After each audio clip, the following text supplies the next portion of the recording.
예, 안녕하십니까. 이번 강의를 맡게 된 한국은행 국제수지팀장 박동준입니다. 이번 강의의 제목은 국제수지 통계의 이해 및 흔한 오해 바로잡기로 잡아봤습니다. 목차를 보면 일단 먼저 국제수지 통계에 대한 전반적인 설명을 먼저 하고요. 그 다음에 국제수지 통계에 대해서 많이 하시는 오해들이 있는데 그것들에 대해서 바로 잡아보는 기회를 가져보도록 하겠습니다. 그리고 마지막으로 최근 우리나라의 국제수지 동향에 대해서 간단하게 말씀드리도록 하겠습니다. 먼저 국제수지의 이해에서 국제수지 통계의 정의 및 구성에 대해서 말씀드리겠습니다. 국제수지는 일정 기간 동안 거주자와 비거주자 간에 이루어진 모든 경제적 거래를 체계적으로 분류 정리한 통계입니다. 요 네 가지 조건이 모두 다 의미가 있는 조건인데요. 자세하게 설명을 드리겠습니다. 먼저 일정 기간이란 말은 어느 한 시점에서의 스톡 통계가 아니라 일정 기간 중에 발생한 플로우 통계다. 말이 좀 어려운데요. 쉽게 설명을 하자면 어떤 사람이 있는데 지난 1년 동안에 소득이 얼마를 벌었냐. 벌은 소득은 플로우입니다. 그런데 그 사람의 재산 총액이 있을 겁니다. 재산 총액이 작년 1년 동안 벌은 소득이 전부가 아니겠죠. 그래서 재산 총액은 스톡입니다. 그렇기 때문에 이 플로우, 경제 통계는 플로우 통계가 있고 스톡 통계가 있는데 이게 플로우냐 스톡이냐를 명확하게 구분해야지 엉뚱한 해석을 하지 않을 수 있습니다. 이 국제수지 통계는 플로우 통계입니다. 보통 매월 발표를 하는데요. 1개월 동안에 있었던 거래를 집계한 표입니다. 이걸 근데 흔히 하는 착각 중에 하나가 스톡 통계라고 잔액 통계라고 생각을 하셔서 뒤에도 다시 나옵니다만 국제수지 통계의 항목 중에 준비자산이라는 게 있습니다. 준비자산은 이제 흔히 알고 계시는 이제 외환 보유액인데요. 국제수지에 나오는 준비자산은 우리나라의 외환 보유액 보유 규모가 아닙니다. 그거는 이제 스탁 통계가 되는데요. 국제수지에 나온 거는 만약에 3월 국제수지다 하면은 3월 1개월 동안에 준비자산이 얼만큼 줄었냐 늘었냐를 나타내는 플로우 통계가 되겠습니다. 그래서 요거를 많이 헷갈리셔서 문의하시는 분이 많아요. 국제수지표의 통계를 보시고 거기에 준비자산이 우리나라 외환 보유액 규모가 아니냐라고 착각하시는 분들이 좀 계신데 외환 보유액 규모가 아니라 한 달 동안에 외환 보유액이 얼마큼 줄었냐 늘었냐를 나타내는 통계입니다. 여기 보면 이제 우리나라는 이제 국제수지를 월별로 발표하고 있고요. 뭐 다른 나라도 이제 월별로 발표한 나라도 있고, 뭐 분기로 발표한 나라도 있고 그렇습니다. 자, 그럼 두 번째 정의에서 거주자와 비거주자 간의 거래를 기록하는 통계입니다. 흔히 국제수지를 갖다가 우리나라 사람과 외국인과의 거래로 알고 계실 텐데요. 정확히는 거주자와 비거주자입니다. 거주자의 개념은 뭐냐면은 우리나라에 1년 이상 머물면서 경제활동을 해서 여기서 돈을 버는 사람이라는 뜻입니다. 그러니까 대부분의 우리나라 사람 거주자예요. 그리고 대부분의 외국 사람 비거주자죠. 그렇지만 우리나라 사람 중에서도 외국에서 활동하면서 돈을 버는 사람들이 있습니다.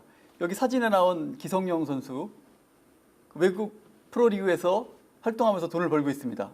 기성용 선수는 우리나라 사람이지만 그래서 비거주자입니다. 반대로 우리나라 프로축구 리그에서 활동하는 외국인 선수가 있을 수 있겠죠. 그 선수는 외국인이지만 우리나라에서 활동해서 돈을 벌고 있기 때문에 또 계약에 따라서 뭐 2, 3년, 1년을 초과해서 활동을 하고 있을 수 있기 때문에 거주자에 포함이 됩니다.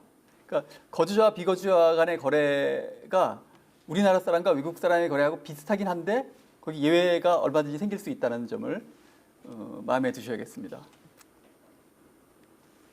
그다음에 모든 경제적 거래. 그러니까 모든 경제적 거래인데 그래도 좀 서로 그냥 여기 보면 좀 가난한 나라한테 무상으로 뭘 준다든가 이런 거는 뭐 저기 공짜로 주는 거니까 안 잡히는 거 아니냐라고 생각하실 수 있는데 공짜로 준 것도 다 잡힙니다. 공짜로 주는 것도 그러니까 좀 저개발국에 대한 대외 원조 같은 거 그냥 무상으로 제공하는 거죠. 그것도 다 잡히게 되어 있습니다. 그 다음에 네 번째 조건이 이제 체계적으로 분류 정리했다는 건데요. 국제 수지 통계를 만드는 그 체계는 IMF에서 만드는 국제 수지 매뉴얼, BPM이라고 보통 줄여서 말합니다. BPM에 정해져 있습니다. 그러니까 각 나라가 자기 나라의 편한 대로 고쳐서 쓰는 게 아니라 이 BPM에 정해진 대로 만들어서 그래서 나라 간의 비교가 가능하도록 되어 있습니다. 국제수지 매뉴얼가 지금 6번째 매뉴얼, 그러니까 버전 6번째가 지금 적용되고 있습니다. 지금 여기 나와 있듯이 1948년에 최초 발간된 이후 5차례 개정이 됐고요. 우리나라는 현재 가장 최신판은 국제수지 매뉴얼 6판에 의해서 만들고 있습니다. 우리나라의 국제수지 통계 연역입니다. 국제수지는 아주 기본적인 경제 통계 중에 하나이기 때문에 57년부터 계속 만들고 있었고요. 그때는 이제 연간에 한 번 만들었는데 그 중에 이제 시간이 지나면서 반기, 분기 하다가 78년에 월편제로 전환이 됐고요. 그다음에 BPM5는 5번째 판이라는 건 매뉴얼 5번째 판, 제5판으로 이행을 한 게 98년이고요. 그다음에 2014년은 가장 최신판인 BPM6로 이행을 완료했습니다. 이게 지금 그 BPM5하고 6만 제가 여기 표시를 해놨는데요. 두 개다가 굉장히 앞으로 뒤에 나올 강의에서 굉장히 중요한 역할을 하는 내용입니다. 그래서 BPM5가 98년, 그러니까 지금으로부터 20년 전쯤에 된 그 기준이었는데요. 그걸 좀 마음에 염두에 두시면 뒤에 강의를 이해하는 데 도움이 될 것 같습니다. 이제 국제수지표의 구성입니다. 국제수지는 하나의 통계가 아니라 여러 개의 통계를 집합적으로 일컫는 말입니다. 그래서 국제수지가 50억 달러 흑자다라는 건 말이 안 되는 말입니다. 국제수지를 봤더니 경상수지는 50억 달러 흑자고 금융계정을 봤더니 금융계정도 뭐 50억 달러 순자산 증가했다 이렇게 얘기해야지. 여기 밑에 있는 경상수지, 금융계정, 자본수지, 오차민 누락 여기 이게 다 따로따로 숫자가 있습니다. 이거 합산해서 말하는 것도 안 되고요. 그래서 뭐 국제수지는 50억 달러 흑자라는 말은 틀린 말이 되겠습니다. 그리고 또 하나 말씀드리면 국제수지, 경상수지, 상품수지를 마구 혼용해서 쓰시는 분들이 있는데 명백히 구분해서 써야 되는 개념입니다. 자, 먼저 경상수지를 먼저 보겠습니다. 이 앞에 페이지에서 보시면 국제수지에서 정말 중요한 두 축은 경상수지와 금융계정입니다. 자본수지는 그 규모가 굉장히 작고요. 오차민 누락은 원래 그 경상수지하고 금융계정하고 금액이 거의 비슷해야 돼요. 그런데 저희가 우리나라의 여러 산업과 여러 금융 부분에서 다 자료를 모아서 만들다 보니까 만들어 놓고 나면 정확히 일치하지가 않거든요. 그 차이가 나는 부분을 오차민 누락에 넣습니다. 그러니까 이론적으로는 오차민 누락이 0이어야 되는데 현실 세계에서 자료를 모으다 보면 어느 정도 오차민 누락이 있습니다. 그러니까 오차민 누락은 뭐 이론적으로는 원래 0인 값이고 자본수지는 규모가 굉장히 작고 그러다 보니까 경상수지와 금융계정이 두 축입니다. 그리고 경상수지와 금융계정은 저기 숫자가 거의 같아야 돼요. 예. 그다음에 이제 경상수지를 보겠습니다. 경상수지는 또 경상수지가 또 상품수지, 서비스수지, 본원소득수지, 이전소득수지로 나눕니다. 이 상품수지가 이제 상품의 수출과 수입의 차이인데요. 많은 분들이 이걸 국제수지라고 알고 있죠. 근데 사실은 그 국제수지의 일부분입니다. 국제수지의 일부분인 경상수지의 일부분인 상품수지가 되겠습니다. 물론 상품수지가 가장 비중이 크고 중요합니다. 상품수지가 그렇고요. 서비스수지는 외국과의 서비스 거래의 차이입니다. 그러니까 아까 말씀드린 비거주자가 거주자가 제공하는 서비스를 사용하면은 거주자가 돈을 받겠죠. 그러면 그게 서비스 수입이 되고요.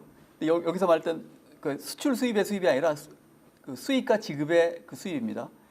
거주자가 돈을 받는다는 의미에서 서비스 수입이 되고 반대로 거주자가 비거주자가 제공하는 서비스를 구입하게 되면은 돈을 주겠죠. 그건 서비스 지급이 됩니다. 그래서 서비스 수익과 지급의 차이가 서비스 수지가 되고요. 그다음 본원소득 수지가 있습니다. 본원소득 수지는 크게 두 가지로, 그러니까 임금을 받는 거, 급료나 임금을 받는 거 하고, 또는 투자소득, 그러니까 증권이나 뭐 직접 투자 등을 통해서 소득을 얻는 걸 말하는데요. 그러니까 급료 및 임금을 갖다가 거주자가 비거주자로부터 받았을 때 본원소득 수지에 들어갑니다. 그 본원소득 수입이 되겠죠. 반대로 비거주자가, 그러니까 뭐 쉽게 얘기하면 외국인이 우리나라 와서 일해놓고 받은 임금, 이거는 본원소득 수지 지급이 됩니다. 그러고요. 그다음에 투자소득은 뭐냐면은 요즘은 이제 금융거래가 국경을 넘어서 많이 이루어지고 있죠. 그러니까 우리나라 사람이, 그러니까 거주자가 미국 주식을 샀다. 그러면 거기서 배당이 생길 수 있습니다. 배당이 생기고 만약에 또 뭐 채권 같은 걸 샀다. 그럼 거기서 이자를 받을 수 있어요. 그렇게 투자소득을 올리는 거를 집계하는 게 본원소득 수지입니다. 역시 우리나라 사람이, 그러니까 정확히는 거주자가 외국의 주식이나 증권을 사가지고 얻는 소득은 투자소득 수입이 되고, 반대로 외국인이 우리나라 주식을 사거나 우리나라 채권을 사가지고 받아가는 배당 이자는 투자소득 지급이 되겠습니다. 여기다 그 다음에 이제 이전소득 수지인데요. 거주자 비거주자 간에 대가 없이 이루어진, 아까 말씀드린 좀 저개발국에 대한 무상으로 원주해 주는 것 하고 증여성 송금. 증여성 송금이 뭐냐면은 외국에 나가서 일을 한 다음에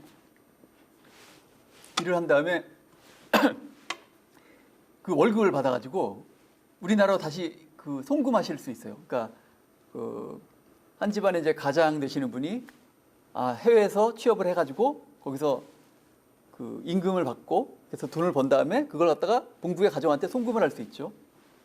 그게 이전소득 수지에 잡힙니다. 근데 잠깐 헷갈릴 수 있는 게, 본원소득 수지에도 거주자 비거주자 사이에 발생하는 급료인데 이전소득 수지도 거주자 비거주자 간에 월급 송금한 게 잡히면 어디에 잡히냐, 이런 얘기 하실 수 있는데요. 아까 거주자 비거주자 기준에 1년 이상 우리나라에 거주하면서 경제활동을 통해서 돈을 벌면 거주자, 국적에 상관없이요. 외국에 거주하면 1년 이상 거주하면서 돈을 벌어서 돈을 버는 사람은 비거주자입니다. 그러니까 본원소득 수지에는 1년 미만, 외국에 나가긴 나가는데 한 6개월 단기 파견 나갔다거나 그래서 받는 사람들의 급료 및 임금이 본원소득 수지에 들어갑니다. 쉽게 말해서 거주자의 급료 및 임금이 이제 우리의 이제 본원소득 수입으로 잡히죠. 근데 이전소득 수지는 1년 이상, 만약에 이전 같으면 한 몇십 년 전에 이제 뭐 중동의 해외 건설 붐이 일어가지고 거기에 이제 파견 나가셔가지고 몇 년 일하셨다. 그렇게 되면 1년 이상의 자기 경제 활동의 근거지가 외국이기 때문에 우리나라 사람이지만 비거주자가 됩니다. 그분들이 본국의 가족한테 돈을 송금했다. 이거는 그냥 증여성 송금으로 간주돼서 이전소득 수지에 기록이 됩니다.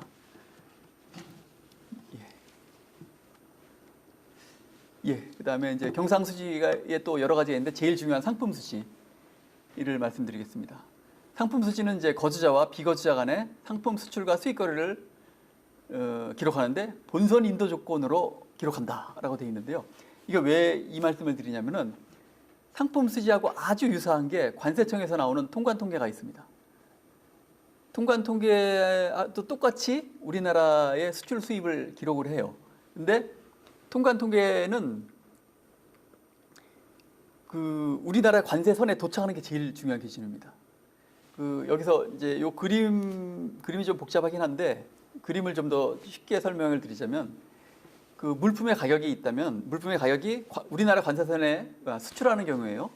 우리나라 관세선에 딱 도착을 했습니다. 그래서 만약에 이제 미국으로 수출한다.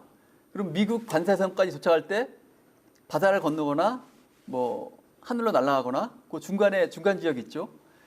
중간 지역으로 가는 그 운임, 그리고 그때 그 물건에 대한 보험료, 이거를 포함 안 하는 가격이 FOB, 그러니까 본선 인도 조건입니다.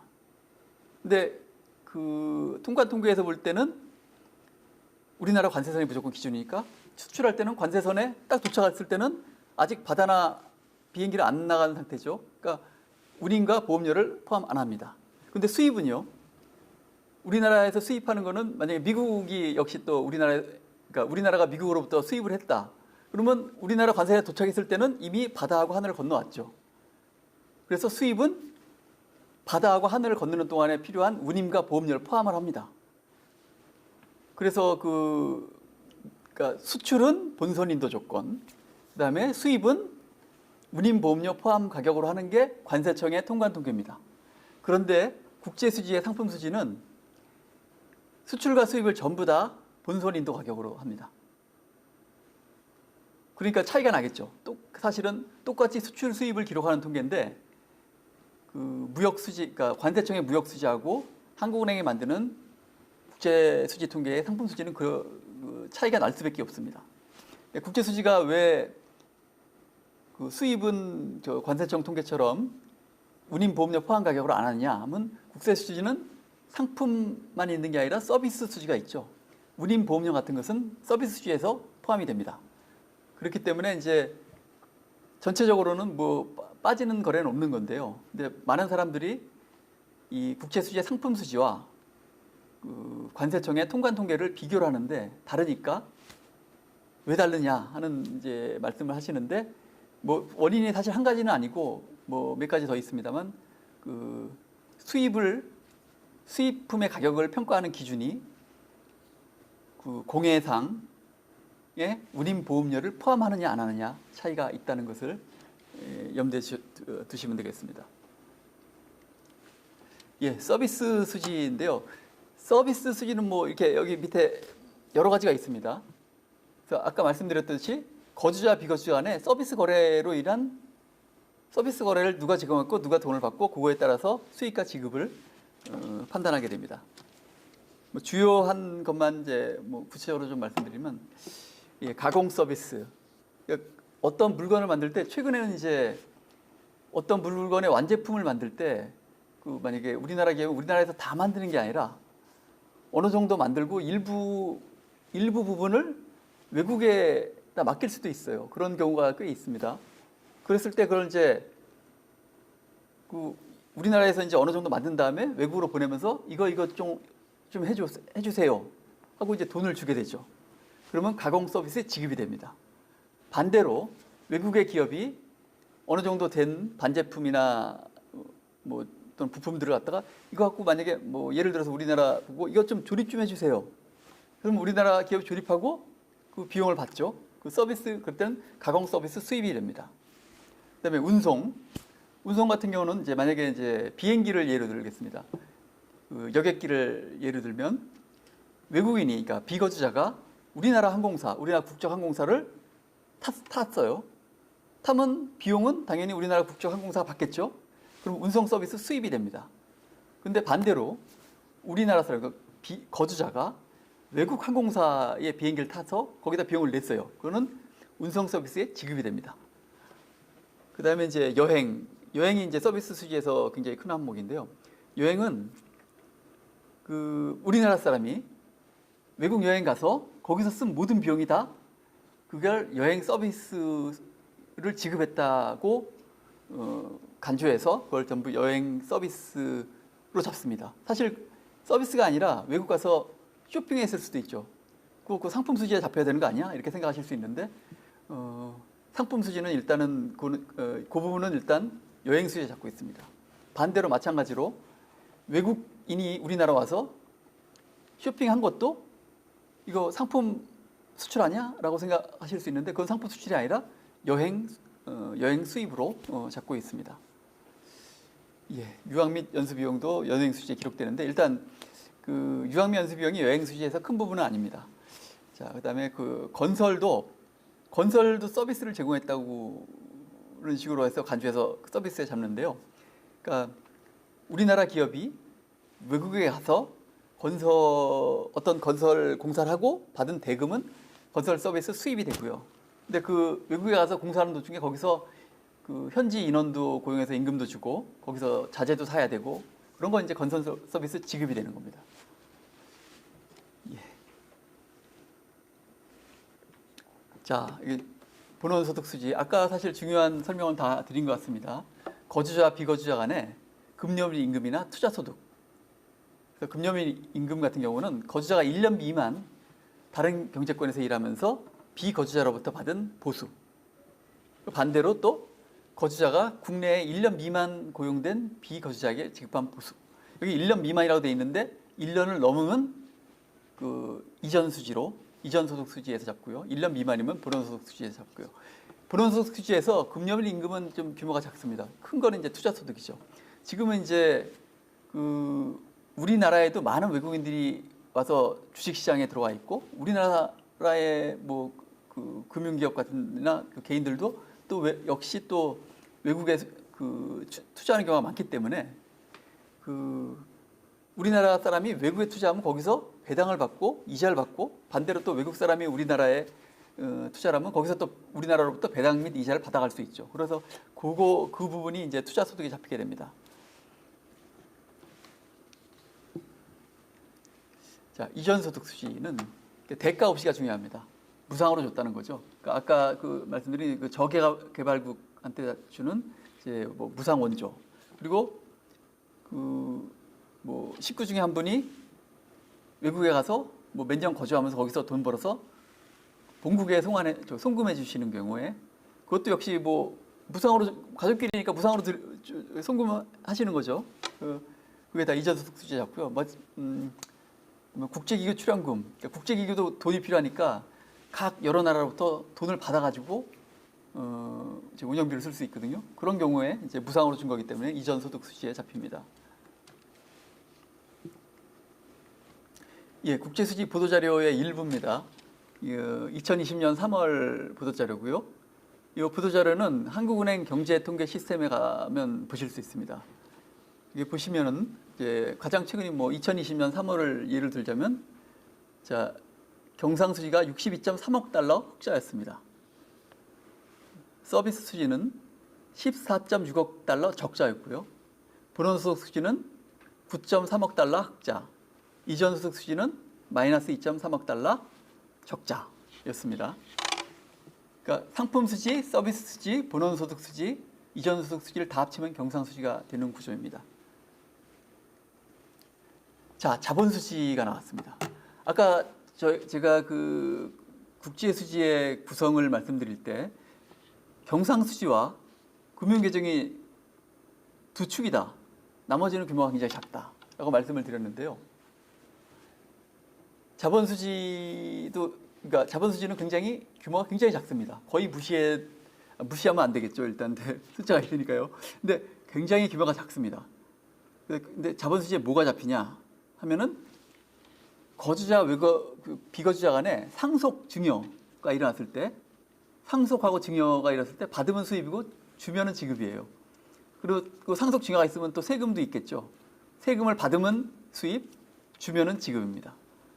자, 이걸 이제 자본이자라고 하는데 하여튼 상속 및 증여가 있고 그다음에 뭐 제목은 비생산 비금융 자산이라고 돼 있는데 쉽게 그냥 상표권, 영업권, 판매권의 판매 이것을 매매했을 때만 이게 잡힙니다. 이걸 만약에 빌려줘서 뭐 1년간 빌려준다 이런 거면 여기에 잡히지 않고 그 서비스 수지에 잡히는데요.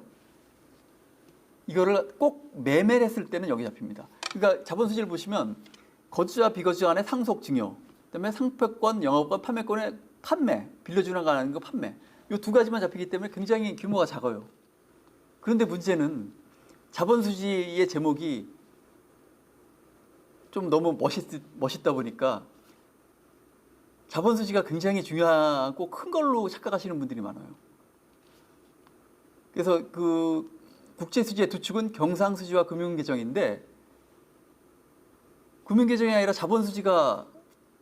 경상수지와 자본수지가 가장 중요한 두 개라고 착각하시는 분이 굉장히 많습니다. 이 뒤에 또 제가 또 두 번째 챕터에서 또 설명을 드릴 텐데요. 뭐 다시 한번 말씀드리지만 자본 수지는 굉장히 규모가 작고 이게 전혀 경상수지에 견줄 만한 규모가 전혀 아니라는 사실을 다시 한번 염두에 두시기 바랍니다. 예, 금융계정이 나왔습니다. 아까 말씀드린 국제수지의 두 축, 경상수지하고 금융계정 중에 금융계정인데요. 이 금융계정은 그러니까 뭐 정부, 중앙은행, 금융기관, 민간기관인데 이건 뭐 거주자의 총 합체입니다. 거주자가 다 뭐 정부 아니면 정부, 중앙은행, 금융기관, 민간기업, 저게 가계 부문도 있겠네요. 그냥 가계 부문, 소비자, 그냥 소비자 등 모든 거주자의 대외 금융자산 및 부채의 거래 변동을 기록한다. 대외 금융자산이라는 거는 금융자산인데 우리나라 금융자산이 아니라 외국의 금융자산이라는 얘기고, 대외 금융부채는 우리가 부채를 졌는데 그 부채의 그 부채를 가진 사람이 우리나라 사람이 아니라 외국 비거주자라는 거죠. 그래서 그 금융계정은 직접 투자, 증권 투자, 파생금융상품, 기타 투자 및 준비자산으로 나눠서 합니다. 이거는 이제 이 금융계정은 요 직접 투자, 증권 투자, 뭐 파생금융상품, 기타 투자 및 준비자산을 갖다가 자산과 부채로 나눠서 합니다. 자산은 뭐겠습니까? 자산은 만약에 이제 증권 투자를 예를 들겠습니다. 우리나라 사람이 미국 주식을 사면 자산이죠. 우리의 자산. 근데 미국 사람이 우리나라 주식을 사면 우리의 부채죠. 미국 사람 입장에서는 그게 자산이겠죠. 그래서 거주자 입장에서 자산과 부채를 판단한다. 그리고 또 여기서 잊지 말아야 할 중요한 말이 거래 변동이다 라는 말이 있습니다. 이 금융상품은 예를 들어 주식을 보면 주식을 사놓고 가만히 놔둬도 저기 가격이 변하죠. 그런데 국제수지는 살 때의 가격만 잡고 이후에 가격이 변한 건 잡지 않습니다. 그걸 갖다가 거래 변동이라고 합니다. 거래 변동이라는 얘기는 주식을 샀다, 팔았다, 그거에 의한 변동을 기록하는데 주식 가격이 올랐다는 기록을 안 한다는 얘기예요. 그러니까 예를 들어서 우리나라 사람이 미국 주식을 100달러짜리 샀는데 사자마자 그게 200달러가 됐어요. 그러면 국제수지에 200달러로 기록을 하지 않습니다. 100달러만 기록합니다. 매입한 금액만 기록하고 그 가격이 올라서 200달러가 된 부분은 비거래 변동이라고 해서 금융계정에는 잡지 않습니다.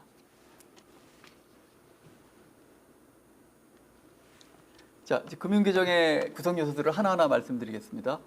먼저 직접 투자가 있습니다. 직접 투자는 직접 투자 관계에 있는 투자자와 투자 기업 사이의 주식, 수익 재투자, 채무상품 거래다라고 되어 있는데, 주식은 알겠는데 수익 재투자를 모르겠고 채무상품 거래가 뭔지 헷갈리시죠? 그리고 무엇보다 직접 투자 관계가 뭐냐라는 건데요.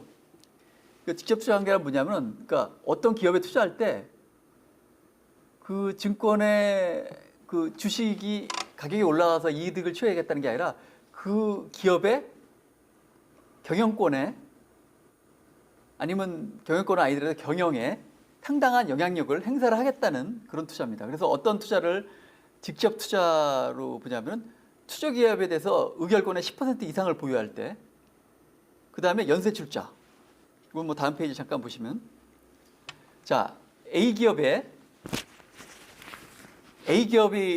어떤 사람이 A기업에 이제 직접 투자, 어떤 기업이, 외국의 기업이 우리나라의 A기업에 직접 투자를 했는데, 그 A기업은 또 B기업에 투자를 했고, B기업은 또 C기업에 투자를 했어요.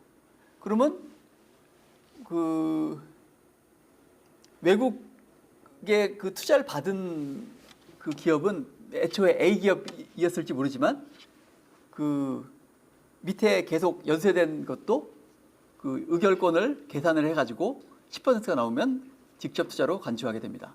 이 그림에서는 이제 왼쪽 그림입니다. 그러니까 A, B가 비거주자다라고 이제 해놨는데요. 그러니까 A, B 간의 관계는 비거주자끼리의 관계이기 때문에, 쉽게 말해서 외국인끼리 관계 거래이기 때문에 뭐 우리나라 국제수지의 대상이 아닙니다. 근데 문제는 비거주자인 B가 거주자인 C에 투자를 했죠. 근데 이게 그렇게 되면은 그 지분을 갖다가 다 파악을 해서 이렇게 단계 내려가는 것도 전부 다 그 간접적인 직접 투자도 역시 직접 투자로 본다는 얘기고요. 그다음에 직접 투자 관계 중에 두 번째가 동료 기업 간 직접 투자가 있는데요. 이것도 역시 그림을 보면서 설명을 드리면, 자, A가 지분 투자를 두 군데다 있어요. B하고 C. 근데 B는 우리나라 기업이고 C는 이제 외국 기업이었는데, 근데 B하고 C는 사실 직접 투자 관계가 없다고 볼 수 있는데, 사실은 공통적으로 A의 직접 투자를 받았습니다. 이랬을 때 B하고 C 사이에 대출이라는 걸 갖다가 역시 직접 투자로 본다는 내용입니다.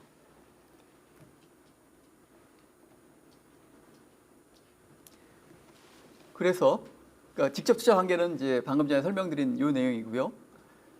그다음에 직접 투자 관계가 흔히 주식인데, 그럼 채무 수익 재투자는 또 뭐냐라는 의문이 생기는데, 여기 간단하게 설명해놨습니다만 더 쉽게 이제 표현을 드리자면, 그 기업이 그 이익을 냈어요. 이제 그 경영을 잘해서 이익을 냈어요. 이익을 냈으면 배당을 해야 됩니다.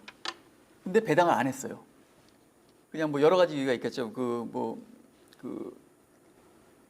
향후 투자를 늘린다든가 어떤 여러 가지 요인을 고려해서 이익을 냈는데도 불구하고 배당을 안 했어요. 그때 만약에 이제 뭐 한 10억 달러 정도 어떤 기업이 그 이익을 냈는데 배당을 안 했다고 이제 가정을 하면요. 근데 그 기업이 외국인 투자 지분이 50%가 됐다. 뭐 지분이 50%니까 당연히 이제 직접 투자 대상 기업이고요. 그러면 그 100억 원, 그러니까 10억 달러의 그 배당되지 않은 이익에 대해서 5억 달러는 사실은 직접 투자자의 몫이죠. 근데 배당이 안 됐을 뿐이에요. 근데 그거는 직접 투자자가 5억 달러를 다시 투자한 걸로 보겠다. 라는 게 수익 재투자라는 그 의미고요. 그다음에 이제 채무 상품은 뭐냐면 단순하게 직접 투자자 대상 기업에 돈을 빌려주는 거가 역시 그것도 직접 투자로 본다는 내용입니다. 예, 이건 아까 했으니까요. 예. 자, 그다음 증권 투자가 있습니다. 그러니까 직접 투자도 많은 경우에 증권 투자로 이루어지죠. 주식을 사니까요. 그러니까 10% 이상 주식을 사니까요. 그러니까 근데 10% 이상 사면은 직접 투자, 10%가 안 되게 사면은 증권 투자입니다. 그리고 또 하나, 증권 투자는 이제 주식 투자와 채권 투자가 있는데요. 채권 투자 같은 경우에 만약에 그 외환 보유액에 들어가는 그 채권이라면 그거는 역시 증권 투자에 안 잡고 준비 자산에서 잡는다. 그러니까 똑같은 증권 투자라도 직접 투자 관계에 있으면 직접 투자로 잡고, 또 뭐 한국은행이나 정부와 같이 그 외환 보유액을 운영하는 주체에 의해서 거래가 일어나면 그것도 준비 자산에서 잡고 나머지가 증권 투자에 잡힌다는 얘기입니다. 여기 밑에 설명은 다 드렸는데요. 그 거주자의 해외 증권 투자는 거주자가 비거주자로부터 주식이나 채권을 매입하면은 자산이 되고요. 반대로 비거주자가 거주자로부터 주식이나 채권을 매입하면은 거주자의 입장에서는 그게 부채가 됩니다.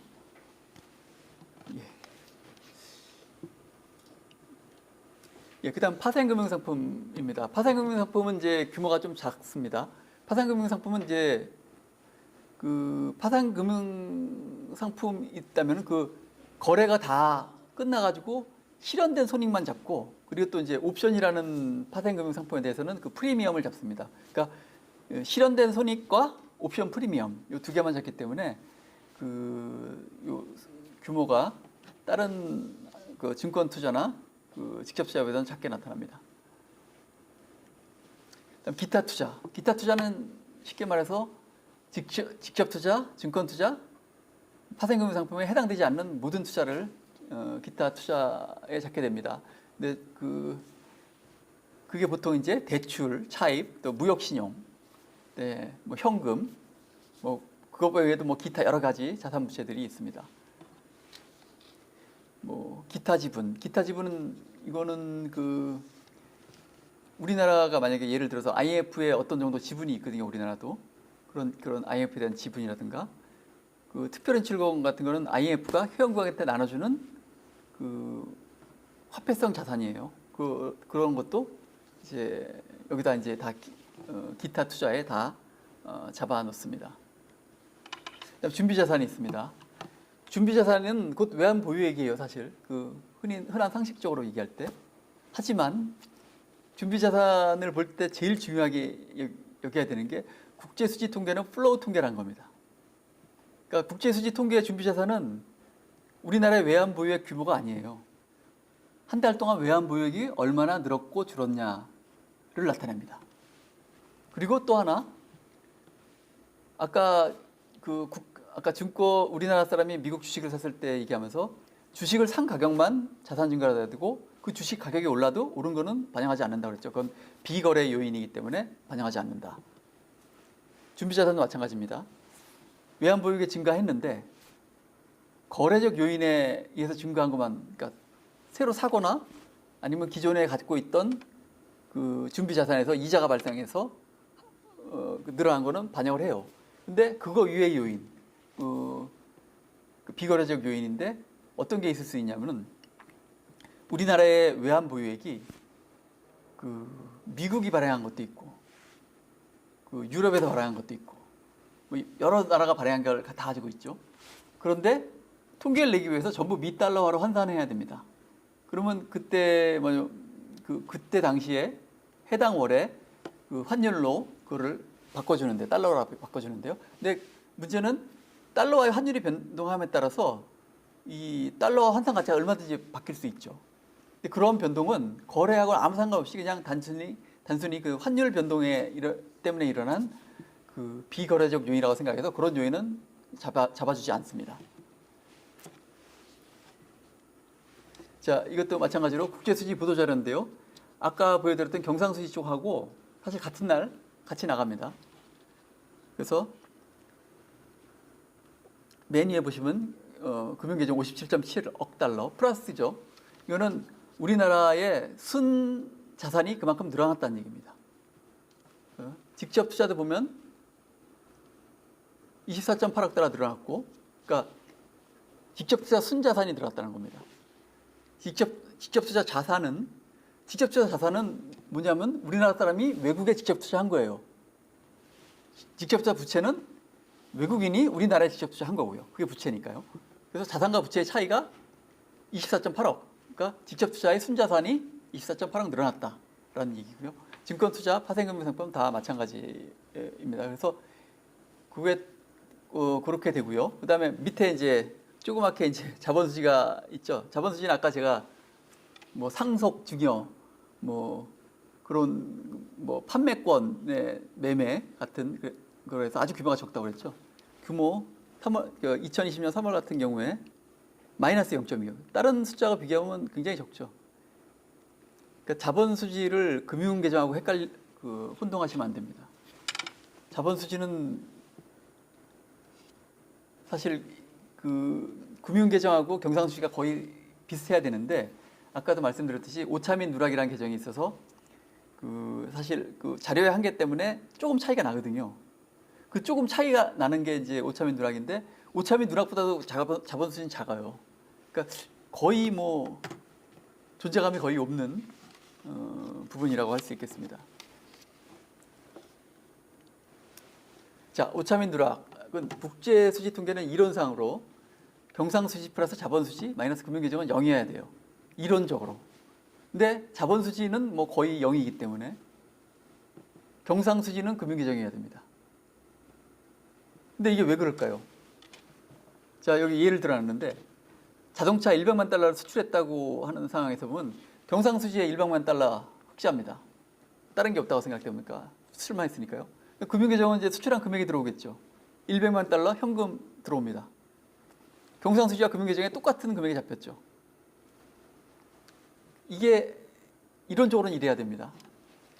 근데 경상수지 통계를 작성할 때 뭐 여러 가지 자료를 받아오는데 그 자료들이 뭐 다 뭐 작성하는 방법이나 뭐 또 보고 오류나 뭐 이런 것 때문에 조금은 틀리게 됩니다. 그래서 그 틀리는 부분이 바로 오차민 누락이 되겠습니다.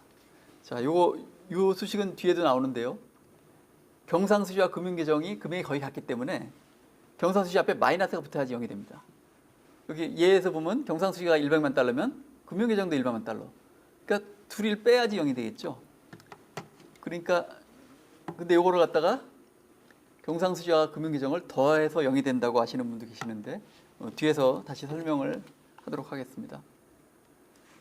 예, 이제 여기서부터가 이제 국제수지 통계가 이제 많이 알려진 통계고 많이 이용하는 통계다 보니까 그만큼 또 많이 뭐 인용을 하시고 그러는데 굉장히 그 오해가 널리 퍼져 있는 게 몇 개 있습니다. 그래서 그거를 지금 하나하나 잡아보도록 하겠습니다. 이건 뭐 기본적인 오해인데요. 국제수지하고 경상수지하고 상품수지하고 무역수지가 다 같다고 생각하시는 분들이 가끔 있습니다. 네. 근데 국제수지의 일부분이 경상수지고 상품수지는 경상수지의 일부분이죠. 그리고 또 이미 다 설명을 드렸던 부분인데 상품수지는 관세청에서 하는 통관통계하고 굉장히 비슷합니다. 그런데 차이가 있어요. 상품수지는 그 기준이 뭐냐면은 이 물건의 소유권이 넘어갔냐 안 넘어갔냐가 굉장히 중요합니다. 통관통계는 우리나라 통관에 도착했냐 그게 제일 중요해요. 그래서 이제 뭐 가장 예로 하나 드는 게 이제 견본물품. 이제 수출이나 수입하는 경우에 미리 이제 그걸 수출할지 수입할지 알아보기 위해서 견본물품을 주고받는 수가 있거든요. 견본물품 같은 경우에는 그 소유권이 옮겨간 게 아닙니다. 근데 관세청의 통관통계는 일단 우리나라 관세선을 통과하면은 통과해서 우리나라에 들어오면은 수출, 우리나라 관세선을 통과해서 밖으로 나가면 거꾸로 말했습니다. 우리나라 관세선을 통과해서 밖으로 나가면 수출, 통과해서 안으로 들어오면 수입, 무조건 잡습니다. 근데 그 상품수지는 소유권 변동이 안 돼서는 잡지 않습니다. 그리고 이제 가격평가는 이제 아까도 말씀드렸죠. 운임 및 서비스 보험료가 관세청의 수입에는 포함되는데 국제수지에는 상품수지에서 잡지 않고 대신 서비스 수지에서 잡게 됩니다. 자, 이제 소유권 변동 시점하고 이제 무역수지는 이제 중요한 게 우리나라 관세선에 도착했느냐. 근데 관세선에 도착했느냐 안 했느냐를 갖다가 사실은 이제 수출입 신고 수리 시점에서로 잡거든요. 그래서 가장 요 차이가 많이 나는 게 선박입니다. 선박은 계약을 하고 나서 완성될 때까지 2-3년 걸립니다. 근데 그 선박 대금을 배 완성됐을 때 짠 하고 한 번에 주는 게 아니라 공정 단계별로 여러 번에 걸쳐서 분납을 하게 됩니다. 그런데 통관통계에서는요, 선박을 수출할 때 다 만들어서 우리나라 통관을 딱 통과한다고 생각되는 시점, 그게 이제 그러니까 수출 신고 시점인데요. 그때 다 한꺼번에 수출된다라고 잡는 게 이제 통관통계고요. 상품 수지는 2-3년에 걸쳐서 여러 번 분납을 하거든요. 근데 그 분납하는 게 다 배가 뭐 20% 만들었을 때 한 번 주고 또 40% 만들었을 때 또 한 번 주고 그럴 때 줄 때마다 그 20%, 40%, 60%가 그 주문자한테 소유권이 넘어간다고 간주해서 그 분납하는 금액마다 그 수출을 잡아요. 그러면 어떤 문제가 발생했습니까? 만약에 이제 배가 이제 뭐 1억 달러짜리 배가 하나 있다. 근데 그 1억 달러짜리 배가 뭐 이번 달에 수출이 됐어요. 그러면 관세청 통계에는 1억 달러가 이번 달에 딱 잡혀버리는 거예요. 그다음에 근데 그 국제수지 통계에서는 1억 달러가 이미 한 8천만 달러 정도는 이미 2년간에 걸쳐서 분납이 됐어요. 그때 이미 수출이 다 잡혀 있습니다. 그래서 막상 배에 인도할 때는 한 2천만 달러만 잡혀요. 그러니까 한쪽에 1억 달러 잡히는데 여기 2천만 달러 잡히니까 엄청나게 차이가 크게 벌어지게 되는 요인이 됩니다. 예, 그래서 근데 무역수지 통계도 좋은 점이 있죠. 무역수지 통계를 만들기가 쉽습니다. 수출입 신고하는 금액을 단순히 합치면 돼요. 그러니까 무역수지 통계는 그 매월 끝나면 바로 다음날 나와요. 상품 수지는 이제 결국 국제 수지와 같이 발표가 되는데 한 달 이상 걸리죠. 이런저런 뭐 소유권이 변동이 됐느냐 안 됐느냐 이런 걸 다 따지고 조정을 다 해서 내기 때문에 그만큼 또 시간이 걸립니다. 자, 이제 두 번째 많이 하시는 이제 착각에 대해서 아까 말씀드렸는데 이 부분 금융계정 앞에 그러니까 여기 경상수지 플러스 자본수지 플러스 금융계정 플러스 오차범위 누락은 0이라고 알고 계신 분이 굉장히 많아요. 근데 여기서 이제 일단 오차범위 누락은 원래 이론상은 0이어야 되니까 그다음에 자본수지는 뭐 거의 0에 가까운 값이니까 그러면 경상수지하고 금융계정을 더하면 0이냐가 아닙니다. 지금 그러니까 2016년 2월에 바뀌었는데요. 이게 플러스에서 마이너스로 부호가 바뀌었습니다. 뭐 절대값은 똑같아요. 근데 이게 통계를 어떻게 계산하느냐의 방식이 바뀌었는데 2016년 1월에는 금융계정이 자금이 유입되면 플러스고 유출되면 마이너스로 표시한다는 원칙이 있었습니다. 근데 자산이 증가하게 되면요. 우리나라 사람이 미국 주식을 사는 게 이제 자산 증가잖아요. 그러면 그 주식 매입 자금이 외국으로 나가죠. 자산 증가하면 그 자산 구입한 자금이 외국으로 나갑니다. 그래서 자산 증가 갔다가 자산 증가는 돈이 나갔으니까 마이너스로 잡은 거예요. 그런데 이게 2016년 2월에 자산 증가라고 해놓고 마이너스로 하니까 사람들이 너무 많이 혼동을 하고 또 자산 증가면 플러스, 감사하면 마이너스 이렇게 잡는 게 IMF 매뉴얼에도 그렇게 나와 있기 때문에 바꿨습니다. 그래서 자산 증가는 플러스, 자산 감사는 마이너스로 바뀌었어요. 부채 쪽은 똑같습니다. 그 기준이. 왜냐하면 2016년 1월 기준에도 부채가 증가하면 자금이 유입이 되죠. 외국 사람이 우리나라 주식을 사면은 주식 산 대금을 우리나라에 내는 거죠. 그러니까 부채 증가는 자금이 들어오니까 부채 증가는 또 플러스, 감사는 마이너스. 이거는 그저 상식선에서 되게 이해하기 쉽게 돼 있었습니다. 근데 다만 자산은 이제 거꾸로가 된 거죠. 그러니까 이게 자산이 거꾸로 되다 보니까 요게 부호가 바뀌게 됐는데요. 뭐 예를 들어서 간단하게 설명을 드리겠습니다. 이게 자동차 100만 달러 수출 아까와 똑같은 예 같은데요. 자, 2016년 1월에는 수출이 100만 달러, 현금은 100만 달러, 수출을 100만 달러 했으니까 100만 달러어치의 현금을 받았겠죠. 근데 현금을 마이너스 100만 달러로 잡았어요. 왜냐하면 자산 증가는 마이너스로 표시한다는 원칙이 있었기 때문에. 그래서 그러다 보니까 경상수지하고 금융계정이 절대값은 같지만 부호가 반대로 됐기 때문에 경상수지하고 금융계정을 플러스해야지 0이 되는 거였죠.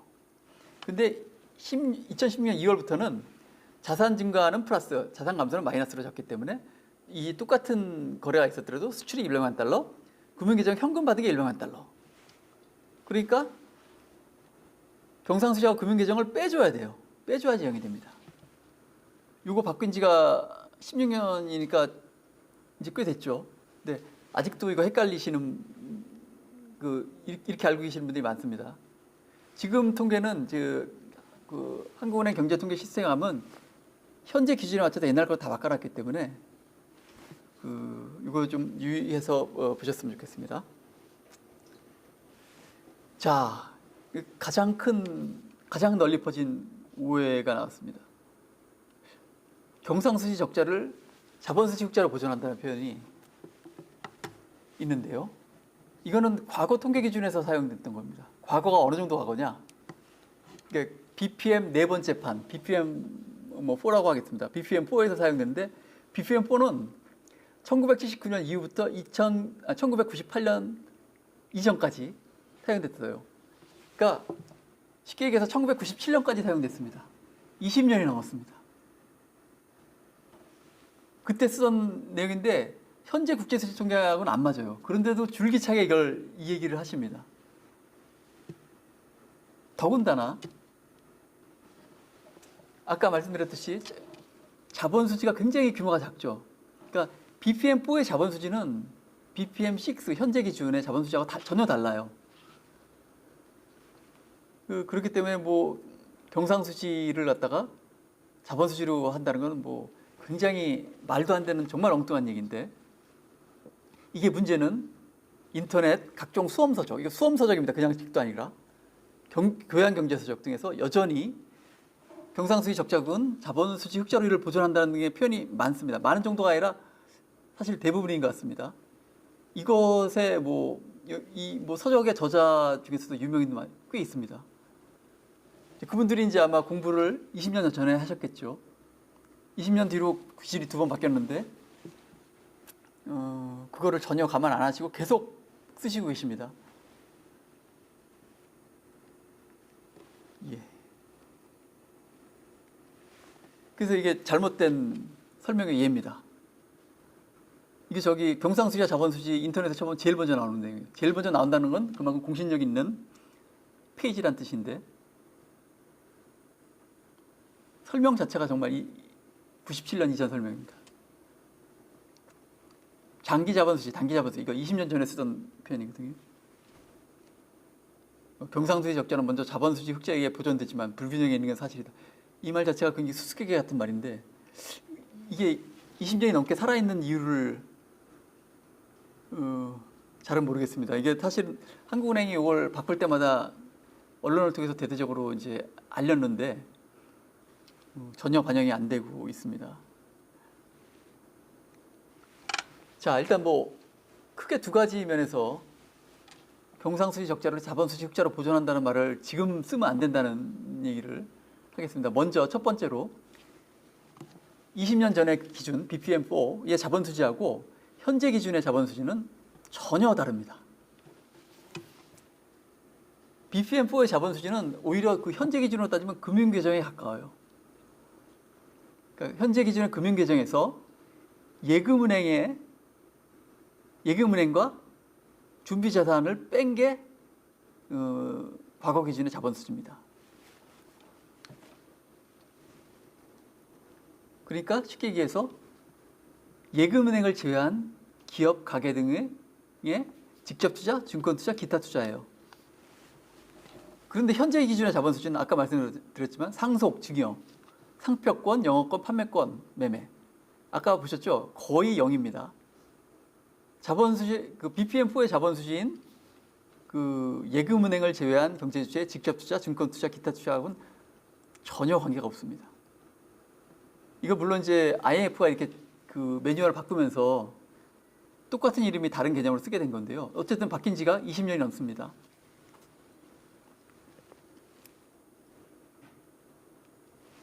자, 여기서 이제 사실 이 경상수지 적자를 자본수지 흑자로 보존한다는 이 널리 퍼진 오해를 바로잡을 목적이 아니면 이렇게 그 국제수지 통계의 기준 IMF가 만드는 BPM이 변한 역사를 보여드릴 필요도 없죠. 이거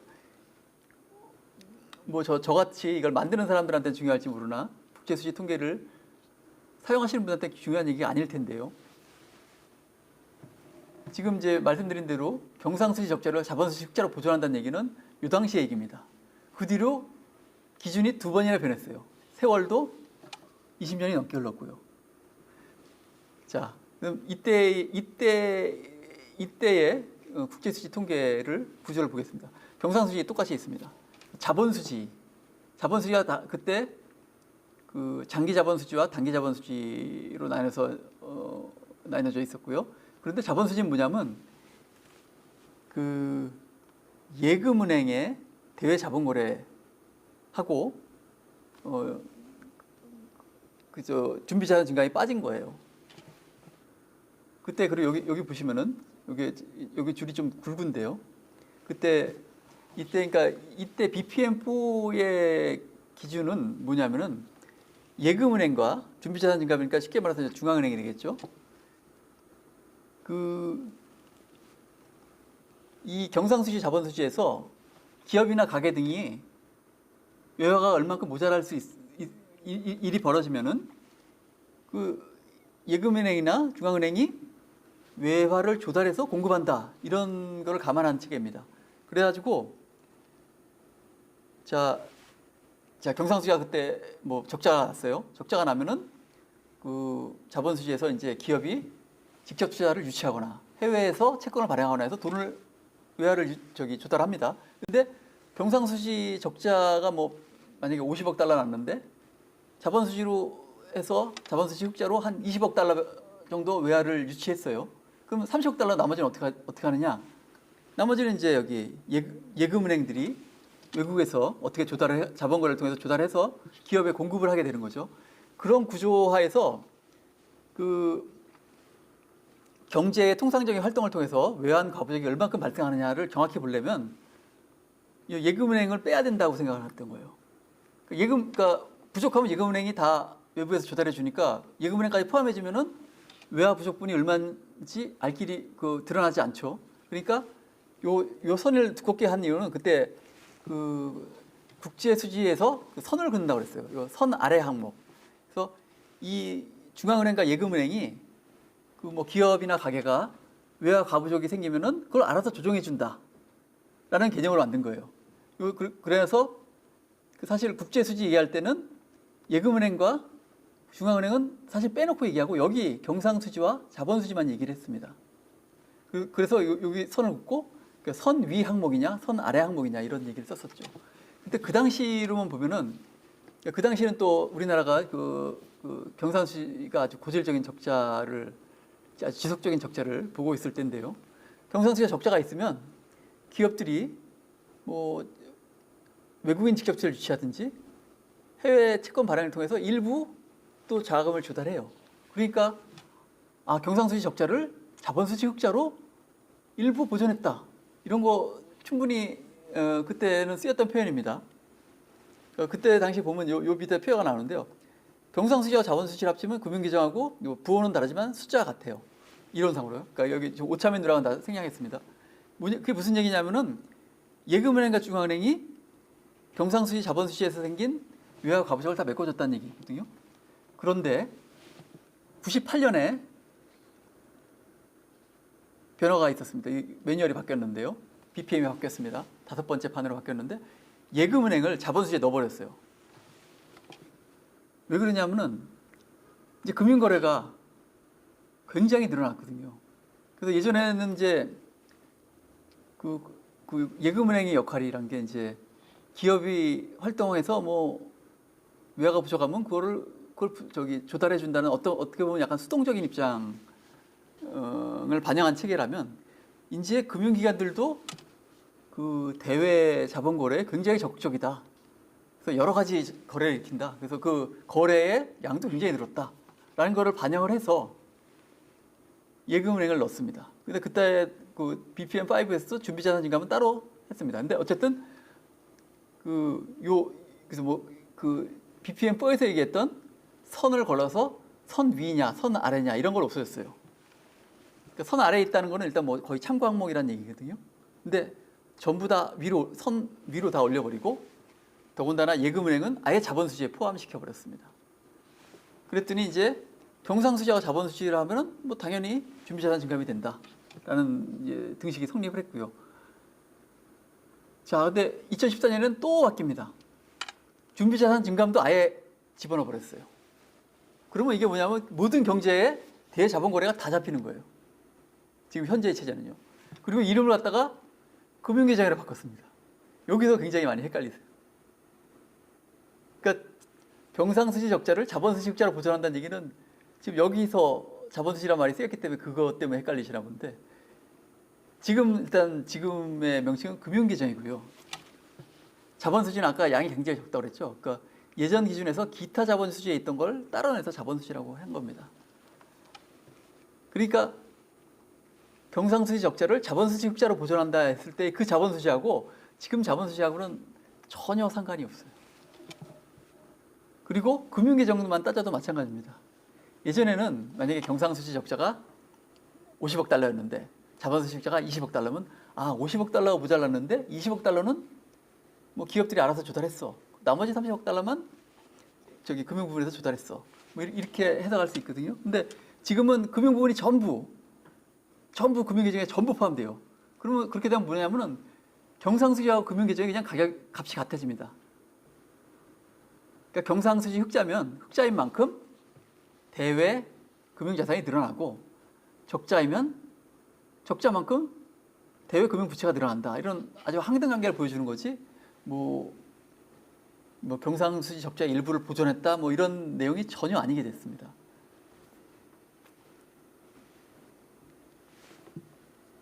예, 이 부분이 좀 어려운 부분이라 좀 자세히 설명을 드리겠습니다. 계속해서 어쩌면 반복일지도 모르는데요. 그러니까 우리나라 기업이 그 외국인 투자를 직접 투자 유치하거나 해외 채권 발행으로 국외에서 자금을 조달했을 때 옛날 기준에서는 자본수지 흑자로 됐습니다. 그게 외화 유입이 됐으니까요.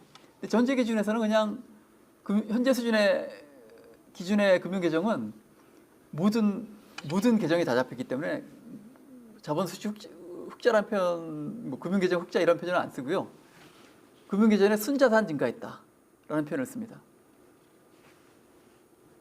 순자산이 감소했다는 표현을 씁니다. 순자산이 왜 감소했을까요? 자, 적자를 만약에 봤으면은 이게 이제 부채가 증가했을 때 부채가 증가해야지 외화가 들어오죠. 부채가 들어오면 순자산이 감소하죠. 순자산에게 자산 마이너스 부채니까요. 그래서 여기서 보면 과거 기준에서는 경상수지 적자국이 적자국에서 기업 부문 등이 그 외화 부족의 일부를 자기가 국외에서 조달해서 보존한다. 그래서 경상수지 적자를 일부를 자본수지 흑자로 보존한다라고 표현했습니다. 근데 현재 기준의 금융계정은 그 모든 경제 부분의 금융거래가 다 들어와 있기 때문에 뭐 경상수지 적자의 일부를 뭐 보존했다 이런 표현을 쓸 수 없고요. 그냥 경상수지 적자가 나면은 그만큼 우리나라의 순자산 감소하고 경상수지 흑자가 나면 그만큼 우리나라의 순자산이 증가한다는 거의 항등관계를 나타나게 되었습니다. 그래서 따라서 경상수지를 금융계정에 보존한다 이런 표현도 적절하지 못한 표현이 되겠습니다. 더 자세히 계속 설명을 드리게 되는데요. 자, 과거 기준에서는 BPM4 20년 전의 기준에서는 경상수지와 자본수지의 부호가 반대였고요. 절대값이 다릅니다. 절대값이 다른 게 중요하죠. 경상수지의 일부만 자본수지로 조달을 하고 나머지는 이렇게 금융 부분에서 조달해줬다는 조달해준 걸 나타내는 체계고요. 그러니까 과거 기준의 자본수지는 통화당국과 그러니까 중앙은행, 예금은행을 제한 부분이 대자금을 순조달한 규모죠. 그러니까 쉽게 얘기하면 기업 및 가계 부분이 경상수지의 적자의 일부를 외부에 자금을 조달해서 보존했다. 근데 외부에서 자금을 조달하니까 자본수지 흑자다. 그래서 이게 얘가 96년에 11월 BPM4 기준입니다. 현재 그 경제통계 시스템에 찾아보면 전부 BPM6 기준으로 바뀌어 있기 때문에 이 숫자가 안 나옵니다. 근데 이거는 96년 12월에 발표했던 당시의 숫자입니다. 경상수지가 마이너스 20.7억 달러 적자였죠. 마이너스였으니까요. 근데 자본수지가 13억 달러 흑자. 그러니까 20억 달러 적자 이러는데 한 13억 달러는 기업 부분 등이 외부에서 조달했어요. 나머지는 예금은행과 중앙은행에서 조달해서 기업에 공급을 했겠죠. 이 체계에서는 그러니까 다시 한번 말씀드리지만 경상수지 적자를 자본수지 흑자로 보존한다는 건 과거 기준, 20년 전의 기준에서 많이 쓰던 표현입니다. 그렇지만 현재 기준에서는 경상수지와 금융계정이 일단 부호가 같고요. 절대값이 거의 일치합니다. 왜냐? 이게 이제 그 식인데 오차면 들어가면 뭐 이론적으로 0이고 자본수지는 그러니까 BPM6의 자본수지는 거의 0이고 그러다 보니까 이 두 개의 금액이 절대값을 갖고 그 부호도 같아야 됩니다. 그러니까 이거는 지금 그러니까 금융계정이 경상수지의 일부를 보존해 주는 게 아니라 수치가 같으니까요. 경상수지 흑자가 되면 흑자만큼 순자산 증가한다. 당연하죠. 흑자를 보면은 외화가 많이 있으니까 외화 자체가 일단 자산이고요. 그거 갖고 다른 자산을 살 수도 있고요. 경상수지 적자를 봤다. 그럼 돈이 부족하죠. 그래서 순자산이 감소한다. 어딘가에서 돈을 빌려오거나 그럼 부채 증가죠. 그러니까 순자산이 감소하고, 아니면 기존에 있던 자산을 처분해서 그 모자란 돈을 메꿔야겠죠. 그러니까 결국 순자산이 감소합니다. 그러니까 지금 현재 기준의 금융계정은 흑자면 순자산 증가, 적자면 순자산 감소라는 지극히 당연한 관계를 보여주는 겁니다. 그러니까 쉽게 얘기해서 경상수지 흑자를 금융면에서, 금융 측면에서는 어떻게 반영이 되는가를 나타내는 거지, 뭐 일부를 보전해 준다라고 보는 건 적절하지 않은 것 같습니다. 그래서 예를 보면 2020년 3월에 국제수지를 보시면요, 현재 BPM 식스 기준입니다. 경상수지가 62.3억 달러, 금융계정이 57.7억 달러. 똑같으면 좋겠지만 일단 자본 수지가 적지만 있고 오차민 누락이 있기 때문에 숫자가 약간 다릅니다. 근데 거의 비슷하죠. 거의 비슷합니다. 요거를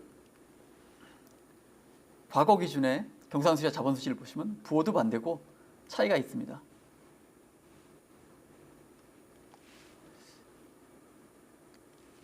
예, 가장 어려운 부분을 통과했네요. 요 경상수지 적자를 자본수지 흑자로 보존한다는 말이 정말 어이없이 아직도 많이 쓰이고 있더라고요. 이런 표현을 쓰신 분들이 아까도 말씀드렸지만 꽤 유명하신 분도 있고, 꽤 사람들이 많이 보는 웹사이트에도 그렇고, 뭐 수험서적에도 있고, 뭐 교양경제서적에도 있고. 그런데 이거 혹시 그러니까 이 강의를 들으신 분은 이게 확실히 틀렸다는 거를, 제가 요 부분을 설명하는데 아마 이 강의가 가장 많은 시간을 쓴 것 같은데요. 그게 틀렸다는 거를 저 다시 한번 생각해 주시면 감사하겠습니다. 자, 네 번째 흔한 오해. 이건 벌써 이미 말씀드렸어요. 국제수지 통계에 준비자산이 있습니다. 금융계정에 구성요소 중에 준비자산이 있습니다.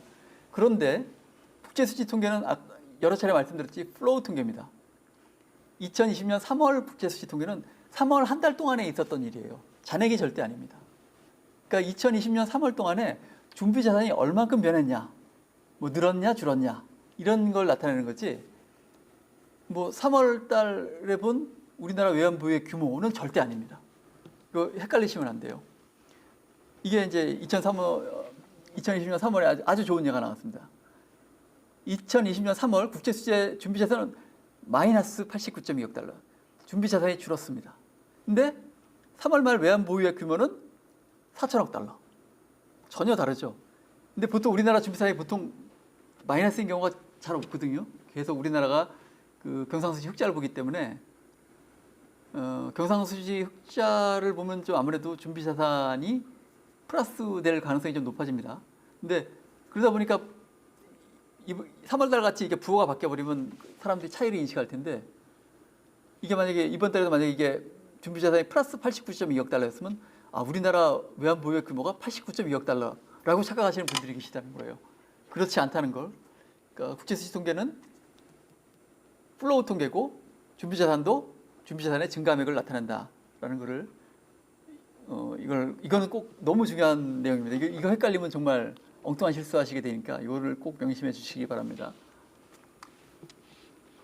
자, 그 다음에 이제 그러면 국제수지 통계는 준비자산의 증가액을 나타내니까 외환 보유액이 한 달 동안 얼마나 증가했냐를 알아보려면 그냥 국제수지 통계 보면 되네 라고 생각하실 수 있는데, 이것도 다릅니다.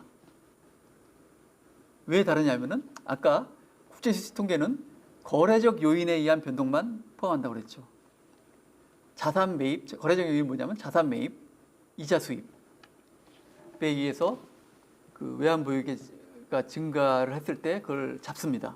그런데 아까도 말씀드렸는데 이 준비자산에는 미국에서 발행된 자산, 뭐 유럽에서 발행된 자산, 뭐 일본에서 발행된 자산, 중국에서 발행된 자산 다 있거든요.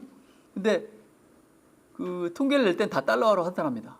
그래서 그 달에 평균 환율에 의해서 미달러로 다 환산을 하게 되는데, 환율 변동에 따라서 준비자산 자체는 아무 변동이 없는데 환율 변동에 의해서 달러화 표시 가격이 변합니다. 근데 그 변한 거는 비거래적 요인이기 때문에 반영하지 않습니다. 하지만 외환 보유액 증가액은, 외환 보유액에는 그런 게 다 반영이 됩니다. 그러니까 국제 수지 통계는 한국은행 경제통계국에서 내고요. 외환보유액 그 규모는 이제 한국은행 국제국에서 내는데 한국은행 국제국에서 낼 때 외환보유액 증감액에는 거래적 요인과 비거래적 요인이 다 포함됩니다. 다 포함되기 때문에 그 비거래적 요인을 안 잡는 한국은행 경제통계국의 국제수지통계 준비자산과는 다르게 됩니다. 여기 역시 또 좋은 예가 3월에 있습니다. 국제수지통계 준비자산은 3월에 89.2억 달러 감소했습니다. 근데 그 한국은행 국제국에서 발표하는 외환보유의 규모는 2월 말에 4,091.7억 달러, 3월 말에 4,002.1억 달러로 해서 89.6억 달러가 감소했어요. 숫자가 조금 다르죠. 이 차이는 비거래적 요인을 포함하지 않기 때문이라는 것을 알아주셨으면 좋겠습니다. 그 다음에 다섯 번째 또 이거 많이 퍼져 있는 오해인데요. 아까 저도 뭐 비슷한 얘기를 했습니다. 경상수지흑자면 외환보유액이 증가하지 않겠냐? 통상은 그렇습니다. 근데 무조건 증가한다고 돼 있는 데가 꽤 있더라고요. 이것도 굉장히 많이 오해하고 계신 것 같아요. 자, 이걸 경상수지흑자가 외환보유액 증가로 가려면 두 가지 단계로 제가 나눠서 설명을 드리겠습니다. 경상수지흑자가 금융계전에 준비자산 증가가 되고 금융계정 준비자산 증가가 외환보유액 증가로 되면 이 두 가지가 다 성립을 하면은 5번이 성립을 하는데 이 두 가지가 다 불확실합니다. 그렇기 때문에 사실 이 5번도 경상수지가 흑자가 된다고 외환보유액이 증가하지 않습니다. 자, 그걸 이제 설명을 드리겠습니다. 첫 번째, 경상수지 흑자가 되면 금융계정의 준비자산이 증가할 수도 있지만 감소할 수도 있습니다. 아까 말씀을 드렸죠. 경상수지와 금융계정은 금액이 거의 같아야 된다. 그런데 금융계정은 준비자산만 있는 게 아니라 직접투자, 증권투자, 파생금융상품, 기타 투자가 다 있습니다. 자, 금융계정이 이렇게 많이 있는데 경상수지가 뭐 50억 달러 흑자였다. 그러면 금융계정도 50억 달러 플러스 50억 달러면 되는데 그 플러스 50억 달러가 준비자산이 아닌 직접투자, 증권투자에서 올라갈 수 있어요. 그래서 준비자산은 오히려 감소할 수도 있습니다. 좋은 예가 역시 2020년 3월에 나왔습니다. 경상수지가 62.3억 달러 흑자. 준비계정이 아니라 금융계정도 뭐 오차민 누락 같은 걸 이제 감안하면 거의 근사한 플러스 57억 달러인데 금융계정의 일부분인 준비자산은 89.2억 달러 감소했습니다. 왜냐하면 직접투자, 증권투자가 늘었겠죠. 늘었습니다. 그러니까 경상수지가 증가해도 직접투자, 증권투자가 많이 늘면은 준비자산은 감소할 수 있습니다. 두 번째 그 연결고리인데요. 금융계전의 준비자산이 증가하면 외환보유액이 증가할 것 같지만 뭐 되게 그럴 겁니다. 하지만 반드시 그렇지는 않다는 겁니다. 왜 그러냐면 역시 아까 말씀드린 거래적 요인에 의한 증가액만 나타낸다. 환율 변동에 의해서 준비자산은 증가했는데 환율 변동, 준비자산 증가에는 환율 변동에 의한 증가분은 빠지거든요. 그게 크면은 외환보유액은 오히려 감소할 수도 있습니다. 그러니까 그 좋은 예가 2019년 12월에 보면 금융계정의 준비자산은 줄었습니다. 5.6억 달러 줄었는데 외환보유액은 14.6억 달러가 늘었어요. 반대로 2018년 10월에는 금융계정의 준비자산은 21.6억 달러 증가했는데 외환보유액은 반대로 2.5억 달러 줄었습니다. 그러니까 요 1, 2번을 다 합해서 고려하자면 경상수지 흑자가 된다고 해도 외환보유액 증가하지 않을 수 있습니다. 역시 또 마찬가지 또 똑같은 얘기 한 번 더 하면 2010년 3월에 경상수지가 62.3억 달러 증가했었는데 외환보유액 증가액은 마이너스였다. 이런 일도 있을 수 있기 때문에 경상수지 흑자라고 외환보유액이 반드시 증가하는 건 아니다라는 것을 알아주셨으면 좋겠습니다. 일단은 뭐 강의의 주요 부분은 다 끝난 것 같습니다. 이제 마지막으로 그 최근 우리나라 국제 수지 동향에 대해서 간단하게 말씀을 드리고 강의를 마치도록 하겠습니다. 일단은 이 지금 요 최근 동향 같은 거는 뭐 이 강의 말고도 그 구하실 수 있는 자료가 굉장히 많고요. 그래서 저는 일단 그 경상수지하고 금융계정은 일단 그 증권투자 쪽만 간단하게 말씀을 드리도록 하겠습니다. 자, 경상수지는 우리나라가 2012년부터 그 경상수지 숫자 쫙 크게 늘어났습니다. 가파르게 늘어나다가 2016년부터 2015년에 이제 정점을 찍고 이제 줄어들기 시작했고요. 그래서 지난해에는 2019년에는 599.7억 달러 흑자를 기록했습니다. 그 월별로 보겠습니다. 방금 전에 본 건 연도별로 봤거든요. 이제 저희가 연도별로 공표를 하지만 그 12개월치를 다 합치면 이제 연도가 되어 있기 때문에 연도에는 이제 이런 그림이 나오고요. 이제 월별로 보자고 하면은 그 2018년 하반기 이후에 우리나라 그 주력 수출 상품의 하나인 반도체 가격이 떨어지기 시작했습니다. 그러니까 떨어지기 시작하다 보니까 그 수출 자체가 감소를 하게 되고 그러다 보니까 이제 경상수지도 이제 줄어들게 됩니다. 그래서 2018년 9월을 정점으로 해서 이제 조금씩 떨어지다가 지금 이제 3월이 됐고요. 이제 최근에는 또 이제 아직 3월까지는 괜찮은데 이제 또 그 코로나 바이러스 때문에 수출이 많이 위축되고 있기 때문에 계속해서 좀 그 저조한 모습을 보일 것으로 예상되고 있습니다. 자, 이제 금융계정 중에 증권투자를 보겠습니다. 자, 내국인의 해외 증권 투자는 우리나라가 이제 흑자 규모가 쭉 늘어나기 시작한 2012년부터 이제 급증했습니다. 이 보시면 요 그래프를 보시면 우리나라 사람이 해외 투자한 건 빨간색이고 외국인이 국내 투자한 게 이제 그 요 빗금친 파란색인데요. 지금 이제 최근에 보시면 2012년부터 그러니까 이게 2012년입니다. 2012년에 갑자기 내국인의 해외 투자 늘어나고 그다음부터 이제 오히려 외국인의 국내 투자보다 많아지기 시작했습니다. 이게 요 당시가 이제 그 국제 수지가 크게 늘던 시기하고 이제 일치합니다. 이게 역시 한번 다시 보여준 그 국제 수지 흑자가 나면은 대외 순자산이 늘어난다는 뭐 당연한 결과를 이제 일부 돼 있다고 볼 수 있겠습니다. 그래서 이제 2017년 이후 이제 다소 감소세를 보이면서 2019년에는 585.8억 달러를 기록했습니다. 자, 역시 그 증권 투자도 이제 월별로 한번 보겠습니다. 월별로 보면 외국인 투자 같은 경우는 나간 적도 많아요. 우리나라는 지금 계속 나가고 있습니다. 그러니까 이걸 뭐 어떻게 보면 일단 우리나라가 계속 경상수지 흑자를 보고 있고요.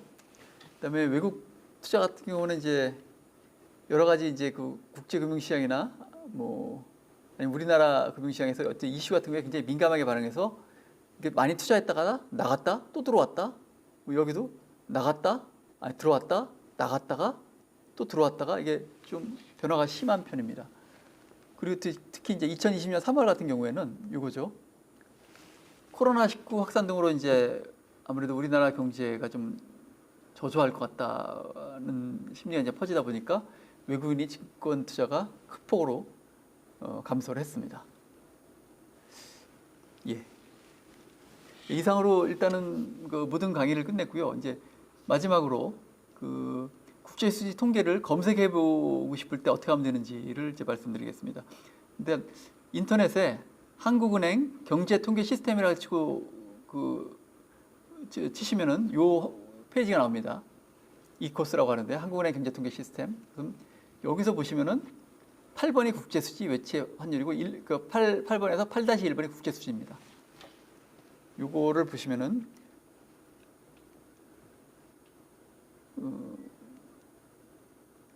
나옵니다. 이거 앞에 페이지에서 누른 다음에 나오는 페이지고요. 보시면은 국제수지, 국제수지면 다 경상수지, 자본수지, 금융계정, 뭐 자민누락, 뭐그 상품수지, 뭐 서비스수지 이렇게 다 나오고 뭐 이거 갖다 검색 주기하고 언제부터 할 수 있냐. 1980년부터 현재 기준 BPM6로 되어 있습니다. 예, 이걸 이용하시면 한번 이용해 보시면 굉장히 이용법이 쉽기 때문에 그 누구나 어느 분이나 이제 사용하실 수 있을 거고요. 그 다음에 여기 지금 화면에 가려서 안 보이는데 이쪽에 가면은 아까 보여드린 보도자료가 쭉 있습니다. 보도자료에 보면 그 직접 통계를 검색하셔서 아주 뭐 80년부터 쭉 보는 것도 좋고 이제 보도자료에 보면은 1년 전과의 비교 같은 걸 통해서 현재 지금 어떤 추세인지를 또 설명을 해놨으니까 그것도 활용하시면 좋겠습니다. 예, 이상으로 오늘 그 금요 강좌를 마치겠습니다. 예, 감사합니다.